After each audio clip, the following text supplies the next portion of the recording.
রুকুতে সুবহান রাব্বিল আযীম, সিজদা সুবহান রাব্বিল আলার পাশাপাশি সুবহুন কুদ্দুসুন রব্বুল মালাইকাতি ওয়ার রূহ, সুবহুন কুদ্দুস রব্বুল মালাইকাতি ওয়ার রূহ, পবিত্রতা বর্ণনা করছি আল্লাহ রাব্বুল আলামিনের, যিনি ফেরেশতাদের রব পালনকর্তা এবং জিবরিলের পালনকর্তা।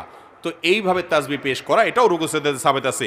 তারপর সুবহানাকাল্লাহুম্মা রব্বানা ওয়া বিহামদিকা আল্লাহুম্মা গফিরলি, সুবহানাকাল্লাহুম্মা রব্বানা ওয়া বিহামদিকা আল্লাহুম্মা গফিরলি, এই দোয়াটাও রুকু সিজদাতে নবী করিম সাল্লাল্লাহু আলাইহি ওয়াসাল্লাম পড়েছেন, যার অর্থ হলো পবিত্রতা বর্ণনা করছি তোমার, হে আল্লাহ তুমি আমার রব, তোমার প্রশংসা আমি জ্ঞাপন করছি, তুমি আমাকে ক্ষমা করো। দারুণ একটা দোয়া, রুকুতে সিজদাতে এটা পড়া যেতে পারে 2 বার 3 বার 5 বার, যতটুকু তৌফিকুল্লাহ পড়বেন। সুবহানাকাল্লাহুম্মা রব্বানা ওয়া বিহামদিকা আল্লাহুম্মা গফিরলি, সুবহান রাব্বিল আযীম আলার সাথে এগুলা মিশ্রণ করেও পড়তে পারেন, শুধু আলাদা করে পড়তে পারেন। আরেকটা আছে সুবহানা দিল জাবারুতি ওয়াল মালাকুতি ওয়াল কিবরিয়াই ওয়াল আযমা, সুবহানা দিল জাবারুতি